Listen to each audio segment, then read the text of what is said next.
Hello, hello, hello. Welcome, welcome, welcome. Good morning, good afternoon, good evening, wherever you may be. Welcome back to my channel, my Loverlies. If you've never been here before, thank you so much for clicking on my video. I am so happy you found me. I do so hope that you will like and subscribe before you leave. Become part of the Mama family. Mama's got your back, at least where makeup's concerned, and definitely when that makeup is cheap.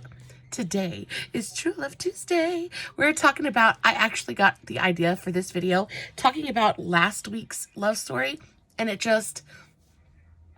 could not do it. I could not do it. She is just absolutely, she's almost a character. Now, she's definitely an icon. We're talking about Liza Minnelli. We're talking about the many loves of Liza Minnelli. She is very much like the Queen Elizabeth Taylor when it comes to just being unlucky in love. And so we are going to talk about her today. We are going to do that while we do this really beautiful eye look. I wanted to do something. I love color. But I wanted to do something that was a little bit easier, just because when I have to concentrate too awful hard on the makeup during these videos, I just feel like I don't tell the story the best that I could. So I want to keep it easy, I want to keep it simple, but I didn't want it to be boring. So we're going to use the Violet Voss Sunkissed palette. I received this from BoxyCharm. This is just a really, really pretty, super neutral, kind of basic mauve-y, palette. This is like summer in a palette. It is absolutely gorgeous. You have all these really beautiful rosy mauve brown tones on the bottom, and then you have this row of just powdered sunshine. They're beautiful. It looks beautiful on the eyes. The actual formula of the shadows inside is fantastic. I know I brag on Violet Voss all the time. I really do enjoy her formula. So we're going to use this today. We're going to create this eye look. It is so, so pretty. A little bit different, but still super, super wearable. I feel like it's very, very flattering to my eye shape and my eye color. I do have dry skin and hooded eyes, so if those are some of your concerns, definitely in the right place. We're going to do this eye look. I do have a more kind of in-depth short coming to TikTok, Reels, all that good stuff. The links for all my other socials will be in the description box, so if you want to go check that out, you definitely can. I also always post finished pictures over on Instagram and Facebook. The links for those will be down there. I just feel like sometimes you can get a better idea for an eye look when you can kind of zoom in onto a picture. I don't edit any of my pictures. I do mess with the lighting to show off the makeup to the best of my ability. I never use any Facetune. I never go in and fix anything. I just mess with the lighting. So with all that said, we're going to go ahead and dive into today's video. Make sure that you have a big old glass of sweet tea or a cup of hot coffee. I just got lash glue all over myself. I have it all over. This is why we don't wear nice clothes when we film, because things like this happen. And if I was wearing like one of my nice blouses and had just stained it, I'd be a little upset. Big old glass of sweet tea or a cup of hot coffee, and let's dive into the many loves of Miss Liza Minnelli.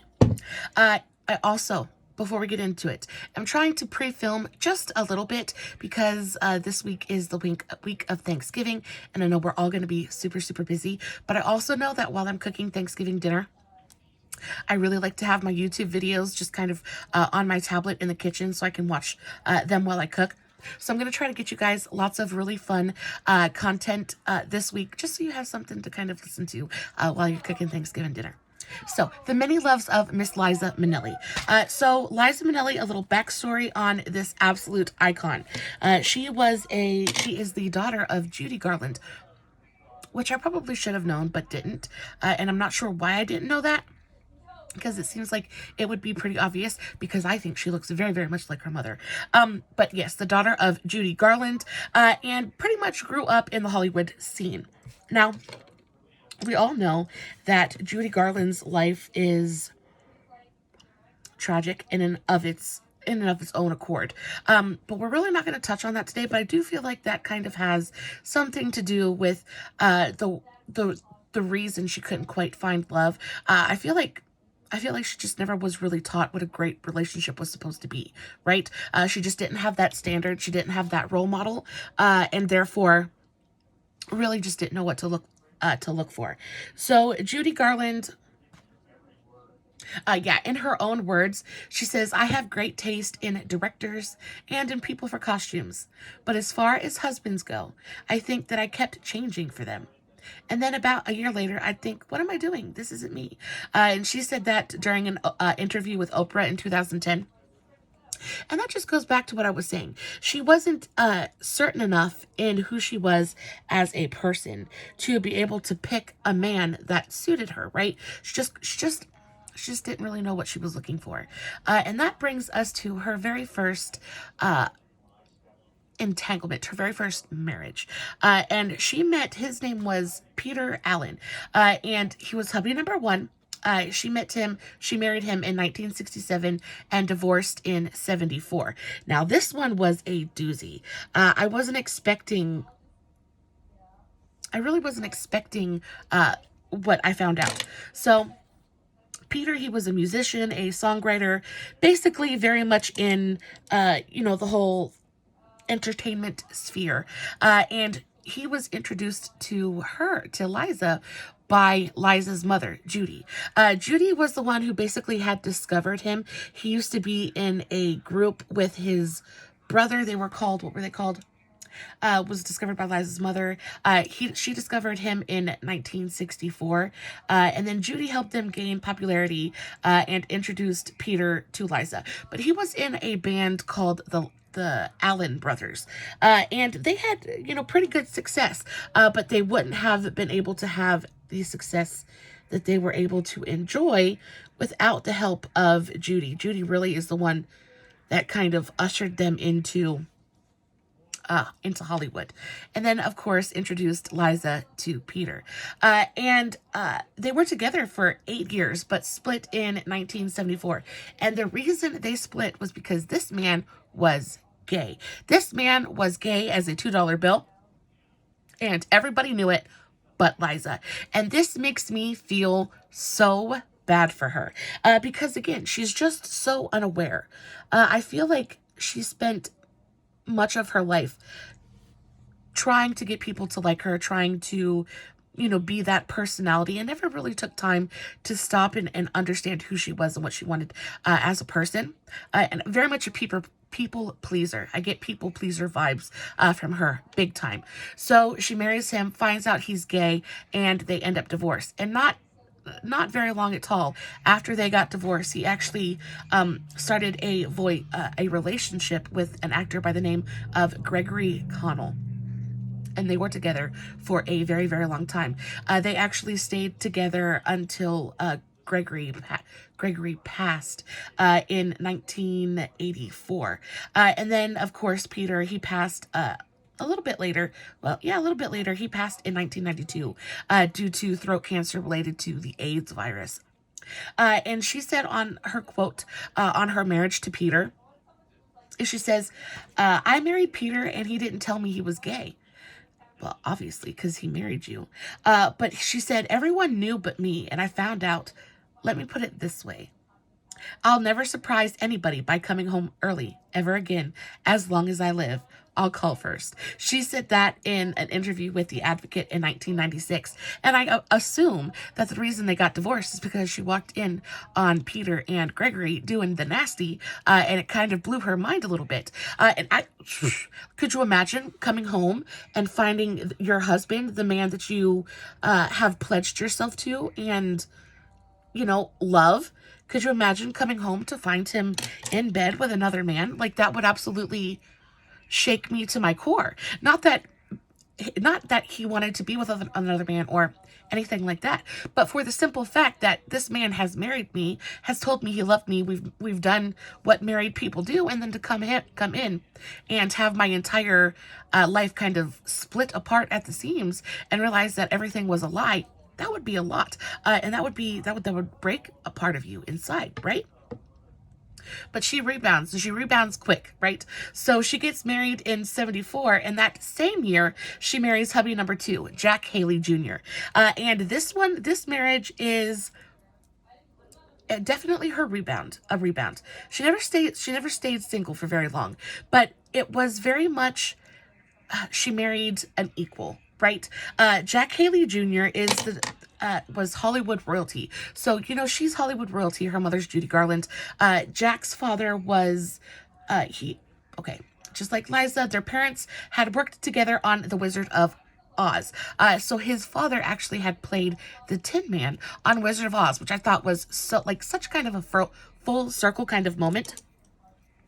So, winning the Peabody Award for docuseries, biography. He won Emmys for producing the 41st Academy Awards. He just was good at what he did. He was very much behind the scenes in Hollywood, but kind of had a hand in a little bit of everything, and was just really, really great at what he did. And she ended up marrying him, and they were together for 8 years. And I think the reason she married Jack was because he, again, was her equal, but there was companionship, there was friendship there. And that was kind of the downfall of the relationship as well, because there wasn't, up until this point, she hasn't experienced true romance, right? There's no way she could have gotten it from her first husband. And her second husband was more of a friendship. It was more about companionship. It was more about just kind of not being alone, but not so much about passion and attraction and things like that. Now, they were together for a while, and the split was very, very amicable. They still had very, very, very much love for each other until the day that he died.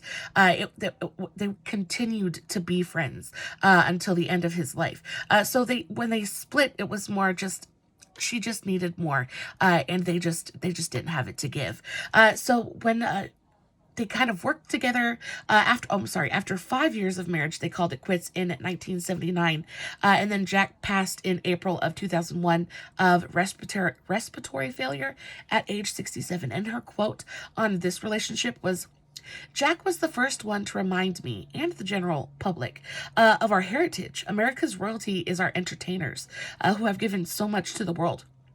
I fell in love with him from the first time I met him, and I have loved him with all of my heart ever since." But it's not a romantic kind of love.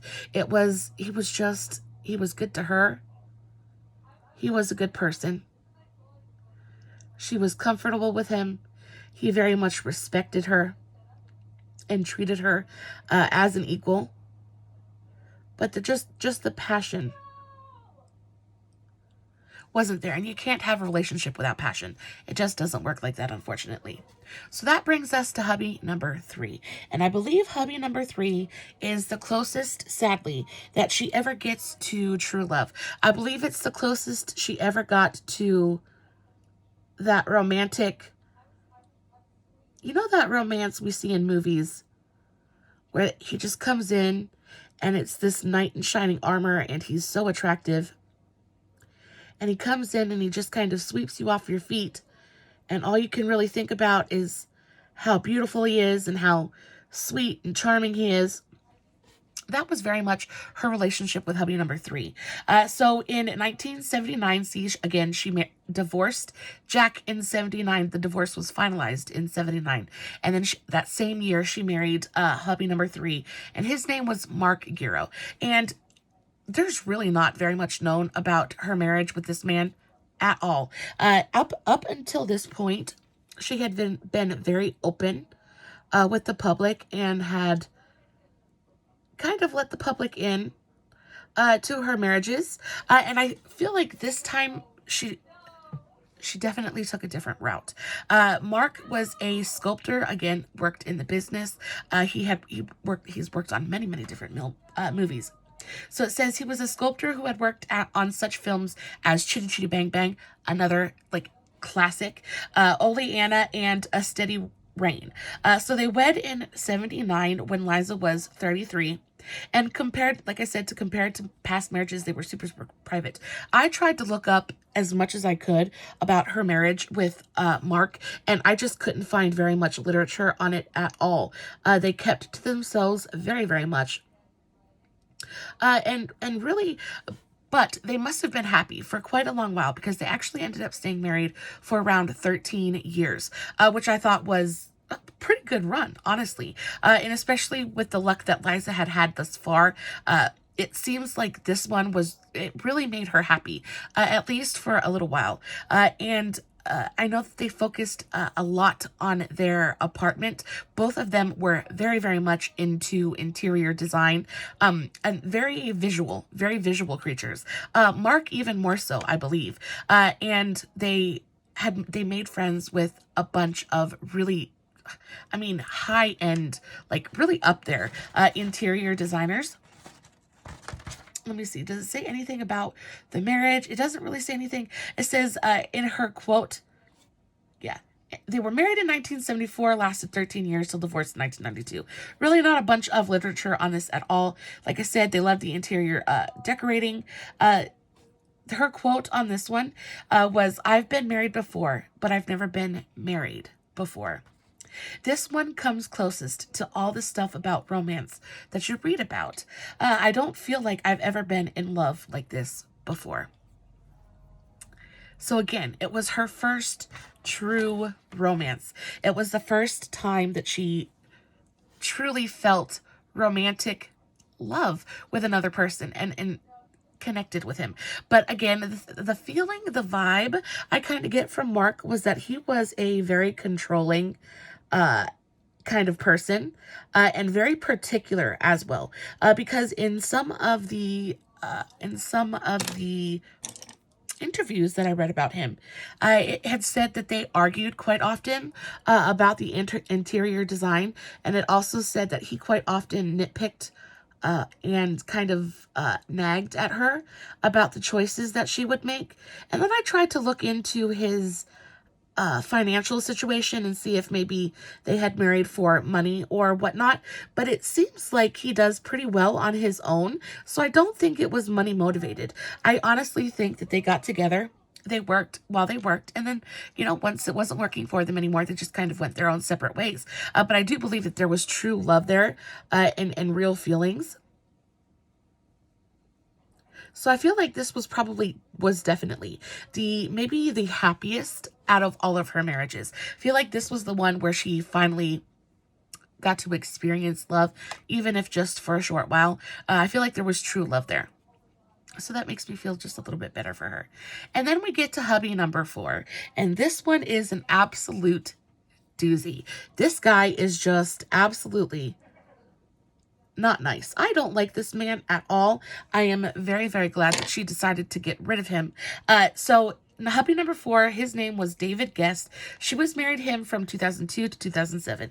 Again, another very, very short-lived marriage, but with very, very good reason. So David was a producer.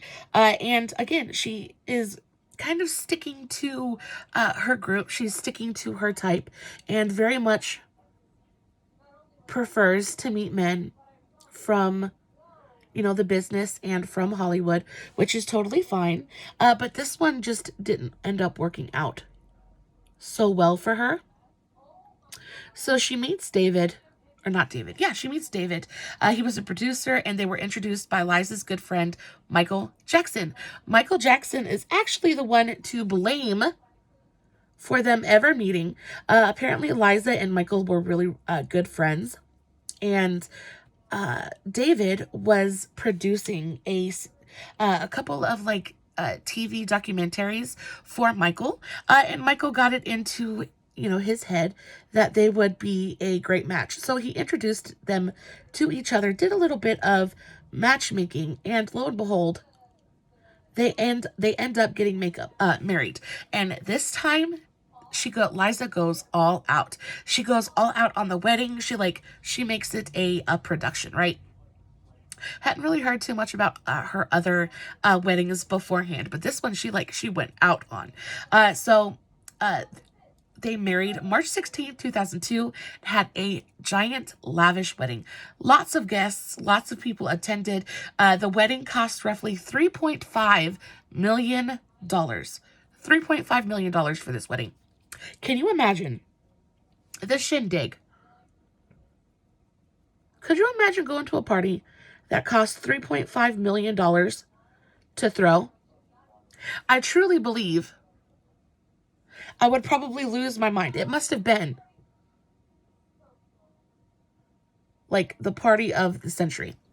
So they throw this big lavish wedding, and She wore a custom dress designed by Bob Mackie, the Bob Mackie himself. She wears this dress. She's gorgeous. And she was 56 at the time.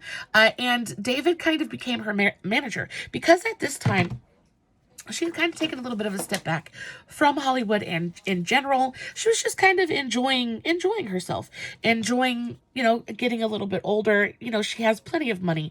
She's worked her entire life. She just kind of took a step back. Well, David steps up and he decides he's going to be her manager, and he starts to organize her comeback. She kind of wants to start working a little bit just because she misses it. She enjoyed working. So David starts organizing the comeback of Cabaret. And if you've never seen the Cabaret, please, please, please go check that out because it is so good. But David's going to bring it back. David's going to bring it back. Liza's going to come back. Everything's going to be good. As their marriage went on, things got ugly. This man was, like I said, not a good man. And very much, it seems to me, very much motivated by money and greed. And I feel like he got greedy with Liza and she wasn't having none of it. So she kicked him to the curb. And when she kicked him to the curb and decided to fire him as her manager, he wasn't making that money anymore. He got mad and he ended up accusing her of assaulting him while she was inebriated. Now, another thing about Liza is that she has struggled with, much like her mother, she has struggled her entire life with addiction issues to both alcohol and other things. It started after her mother had passed, and the doctor had prescribed her Valium in order to cope, and she realized that it was just much, much easier to be numb all the time than it is to actually have to deal with things. So she just kind of walked down that road of addiction. And as a recovered addict, we're all still recovering, but as a recovered addict, I completely understand exactly what she's talking about, what she kind of went through. So it just was bad. And then, of course, add this very unhappy marriage on top of the whole mix. And things are, of course, going to explode. So he accused her of assaulting him while she was inebriated. She vehemently, totally and completely denies this. She was working on herself. She never attacked him. She never did any of this. And ensues a very bitter, very long, drawn out, suing kind of law thing. What is the word for that? Lawsuit. So against her, and she responded with a lawsuit of her own. The legal battle escalated and lasted for years. It got very bitter, but it was finally finalized in 2007 with a no-fault divorce, which lets me know that the judge didn't think that there was enough evidence to substantiate his claims of abuse or assault or anything like that. So basically, he was just bitter. He was mad and trying to take her for all she was worth. Luckily, he did not succeed with that, and she was granted her divorce, a no-fault divorce, which is even better. And they settled all the lawsuits that both David and Liza had filed against each other. So that's over. The marriage is over. She is rid of him. Good riddance. And after that, she just kind of stayed alone. David passed in 2016 at the age of 62. And her quote on that marriage was, "If you ever hear I'm getting married, hit me over the head and take me out of there." She said, "You try and accommodate because you love someone. But nowadays, why get married? Nobody else is. It's not like I want to have children. I tried that and it didn't work, unfortunately." And that brings me back to something that I missed with marriage number 3. So with marriage number 3, again, with, what was his name? Mark? Yeah. With marriage number 3, again, she was her happiest, in this marriage. She was finally romantically in love and finally able to start really living her life as a happy married woman. And when they got when they got married, she was pregnant. And sadly, a week after they married, she had a miscarriage. A week after their wedding, she had a miscarriage. And I think this broke her a little bit because due to the miscarriage and everything that happened and the surgeries, the resulting surgeries she had to have due to the miscarriage, it left her with some form of a hernia and she just wasn't able to have children anymore. Super, super heartbreaking. And I think this is one of the biggest sadnesses in her life, is just that she wasn't able to have children. It was something that she very much wanted to do, but just was never able to accomplish. And she just kind of does her own thing, you know? So Liza Minnelli, a little bit on her. She was born on March 12th, 1946. I am so stuffy. Can you hear it? Can't breathe. So she was born... Oh, I just can't breathe. She was born in March 12th, 1946, known for her very powerful alto voice and commanding stage presence. This lady, I tell you what, when she gets onto that stage and you watch her do her thing, it's amazing. It really is. She is a force to be reckoned with. She is absolutely amazing. She is among the select few to have an EGOT.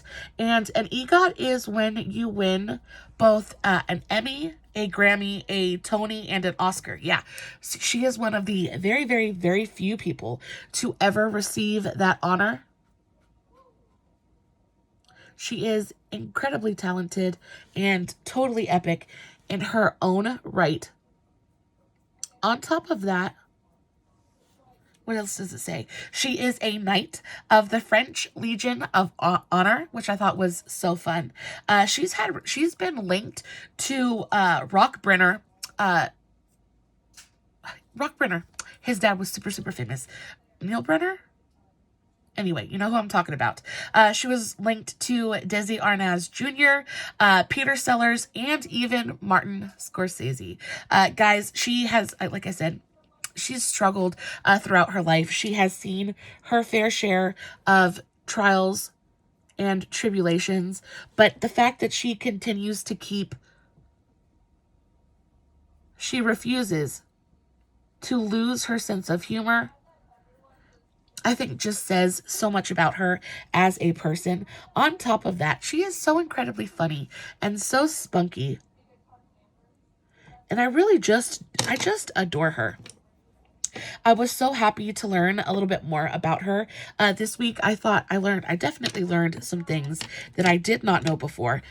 And it just kind of like helps me to understand her a little bit more. This is what the eye look looks like so far. I'm going to put a little bit of brown on the lower lash line. Special it up just a little bit, and then I will of course post finished pictures. Guys, that is the end of today's video. I really, really do hope that you enjoyed it. I hope you enjoyed today's story. Let me know, do you guys have any suggestions for who I should talk about next? There's so many options. I'm so excited. I love this series. Hope you guys love it as much as I do. As always, I will list everything that I used to create this eye look in the description box below, along with the links to all my other socials. So if you're not following me there and everywhere, make sure you go do that. I post lots of fun content every single day. If you're following me everywhere, you don't have to worry about missing a single moment of it. As always, no filters, no edits, no fancy lighting. It's just me sitting in front of my camera, playing with some really pretty makeup, telling you guys a love story, hoping that you guys are enjoying what I'm doing. Be on the lookout for the first giveaway kind of announcement. I have been going through all of my makeup, getting stuff together for the giveaway. Y'all, I went through my makeup yesterday and I found 3 boxes of makeup to give away. I want to try to show you this one really, really quickly. Like, I have an entire box of makeup, and this is just like one of 4, plus 2 boxes of palettes. So definitely going to be a really great series of giveaways this year. We're doing 4 giveaways all throughout the month of December. There will be one giveaway winner for each week of December. I'm super, super excited. Guys, I love you so, so very much. Thank you so much for coming to hang out. Until next time, stay safe, take care of yourselves, and remember, you're important. Bye.